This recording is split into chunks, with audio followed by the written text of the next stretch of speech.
Bonsoir à tous, chers futurs millionnaires. Une petite vidéo pour vous remonter un peu le moral, parce qu'on parle déjà du bear market, du marché baissier, du Bitcoin, etc. Mais on va voir que le El Salvador accumule à chaque crash, d'accord. Par exemple là, on peut voir que ils ont acheté 150 Bitcoin le 7 septembre. Le 20 septembre, ils ont racheté encore de 150, 300 Bitcoin. Et le 27 octobre, ils ont acheté 420 Bitcoin. Le marché a corrigé là, avec le Covid, là, le nouveau variant. Là. Donc ils ont acheté 100 de nouveau, boum. Extraordinaire, non? Ils appellent ça buy the dip. Donc ils vont garder long terme. Et en plus maintenant ils peuvent staker, faire du staking. Staking c'est quoi? C'est en fait prêter votre crypto à des exchanges et ils vous rémunèrent de 6% à 10% d'intérêt. D'accord? Donc c'est des revenus passifs pour le pays. Ce qui est incroyable, il a le courage de faire ça en fait. Ce sera le premier pays à légaliser le Bitcoin. Et donc il a répondu, ce qui est assez drôle en fait.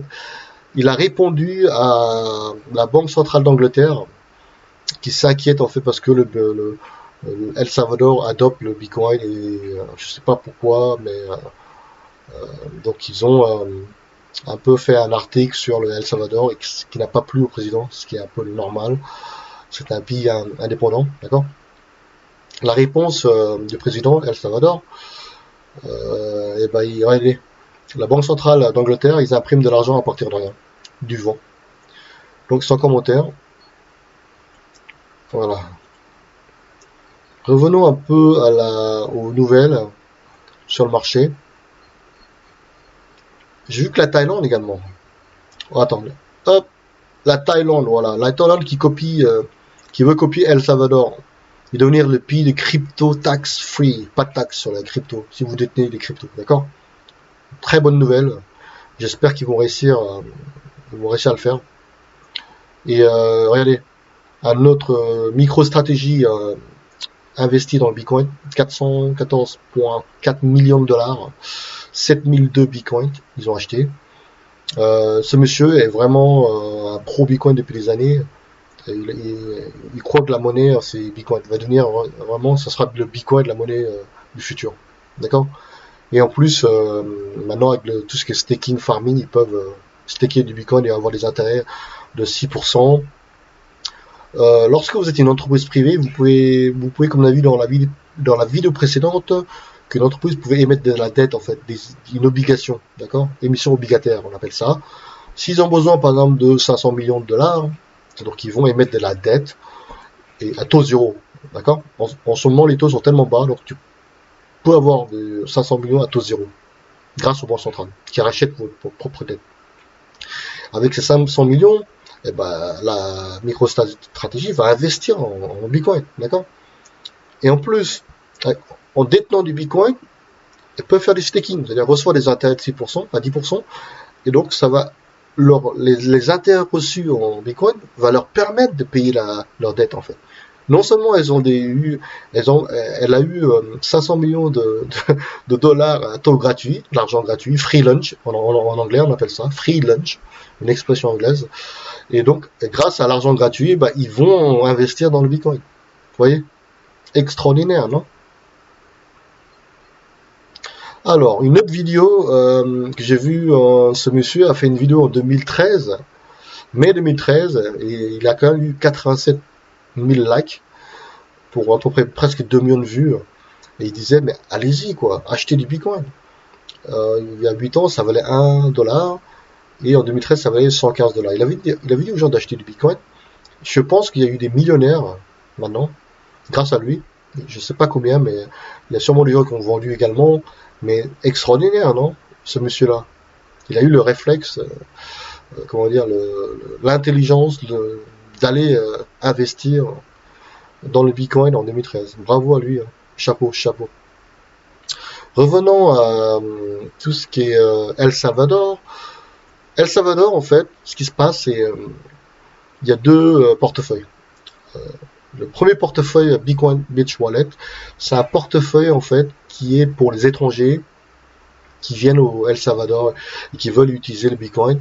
En fait, vous pouvez télécharger, installer et recevoir du Bitcoin et envoyer du Bitcoin, payer également la nourriture avec du Bitcoin avec un QR code, ça scanne un QR code, d'accord? Donc ça utilise le Lightning Network. C'est quoi le Lightning Network? Très simple. C'est une deuxième couche. Parce que sur la blockchain Bitcoin, elle est très lente, elle est limitée en transactions par seconde, que tout le monde sait, d'accord? Tous les gens qui sont dans le milieu de la crypto, donc c'est que les transactions Bitcoin c'est lent. Et donc les ingénieurs, les devs, ils ont développé une deuxième couche, en anglais, ils appellent Layer 2, Lightning Network, pardon. C'est une deuxième sous-couche, qui permet en fait de gérer la transaction, tout ce qui est paiement, les micro-paiements, vous voyez, 1$, 10$, et ça permet de désengorger la blockchain principale de Bitcoin. C'est le même principe que le Polygon Matic. Matic, parce que Ethereum, ils ont un problème également de volume. Lorsqu'il y a des trafics, en fait, il y a les frais de gaz qui explosent chez Ethereum. Et donc, Polygon a créé sous une deuxième couche, Polygon, qui permet de gérer, désengorger tout ce qui est transactions sur Ethereum. Voilà. Et donc, sur le Bitcoin, à El Salvador, il y a deux portefeuilles, d'accord? Le deuxième portefeuille, c'est pour les résidents fiscaux El Salvador, les locaux.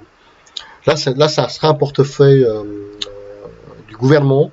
Je ne sais pas comment fonctionne là-bas leur portefeuille. Si vous connaissez quelqu'un qui est parti là-bas, qui a testé, faites-moi un commentaire et un petit like s'il vous plaît pour soutenir la chaîne, un abonnement également à notre chaîne. Et donc partagez votre expérience si quelqu'un connaît quelqu'un qui est parti El Salvador, ce serait vraiment cool. D'accord? Revenons un peu également aux news. Regardez, Morgan Stanley achète 28 000 actions Grayscale, Bitcoin Trust. Voilà. Dedans. C'est quoi Grayscale? Voilà. Grayscale Investment Holding. En fait, ils investissent dans la crypto depuis le début. Hein. Ils ont pas mal de Bitcoin. Regardez, Ethereum, Ethereum classique, Litecoin, également Decentraland. Et pour un total, écoutez bien, pour un total de 51 milliards de dollars. Incroyable. Bravo. Également, dans les news que j'avais vues, il y a également Citibank, en fait, qui, l'ancien, en fait, boss de Citibank va créer un fonds de crypto d'1 milliard de dollars. Donc, très bonne nouvelle. Et donc, les bear markets, pour l'instant, moi, j'y crois pas trop. Hein. On est dans le vert aujourd'hui. 58 074,50. Tout dans le vert, un peu gros, un peu, qui corrige un peu, 62 centimes. Bon, rien d'extraordinaire, hein. Vous connaissez le monde de la crypto, pour les gens qui ont démarré depuis 2017.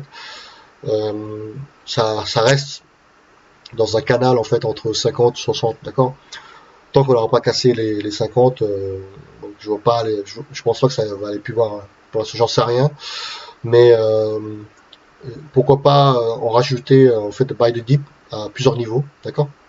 Et vous le gardez long terme si vous pensez que Bitcoin va aller à 200 000 dans 2 ans, on n'en sait rien, mais ce n'est pas délirant avec une quantité de 21 millions, d'accord? Combien de personnes sur Terre, d'accord? 21 millions, ce n'est rien, mais ça peut exploser en fait. C'est c'est de l'or digital maintenant pour moi et pour d'autres personnes, pour quelqu'un de la Fed également qui a dit que le Bitcoin maintenant c'est un actif numérique comme de l'or, très rare, d'accord? C'est pour ça que ça a de la valeur. N'écoutez pas les gens qui disent oui ça vaut rien, le Bitcoin ça vaut rien, c'est basé sur rien, d'accord? Ça permet de transférer de la valeur déjà, c'est énorme déjà, d'accord? Et n'importe qui peut transférer de l'argent au niveau mondial, avec le Lightning Network en plus maintenant, qui fonctionne très bien au El Salvador. Donc n'écoutez pas les gens qui disent que ça vaut rien, parce que la valeur d'une chose, j'ai déjà expliqué dans ma vidéo précédente, c'est l'offre et la demande. Tant qu'il y a l'offre, tant qu'il y a la demande, et ben vous avez un prix. D'accord? Ici. 58 175 dollars. C'est cher, hein? C'est cher. Mais pourquoi pas en rajouter long terme, faire du DCA, lisser à long terme tous les mois. Ce n'est pas un conseil d'investissement, ce n'est pas un conseil de boursier, quoi que ce soit. D'accord? Faites votre propre choix. D'accord? Soit vous gardez en euros, donc votre monnaie va perdre de la valeur chaque année avec l'inflation. D'accord? Soit vous placez dans des actifs financiers. Voilà. Et donc maintenant revenons un peu au tout ce qui est un projet que j'ai repéré là. Ça serait bien d'aller voir. Il s'appelle Dodo. En fait, c'est un défi, c'est un exchange décentralisé qui s'appelle Défi, la finance décentralisée. Ça valait 23 centimes extra. Ça a explosé à 7 dollars. J'ai loupé ce truc-là. Incroyable. Au mois de février, 7 dollars. Pour cracher à 1 dollar, là, il y a 1 dollar combien? 1 dollar point 47, 46. Allez voir ce projet-là. Vous pouvez aller sur leur site. C'est un exchange décentralisé, d'accord? Donc vous pouvez connecter votre Meta Wallet, etc. Gagner également, de des intérêts, comment dire, fournir de la liquidité, ils appellent ça. D'accord? Vous faites mining également.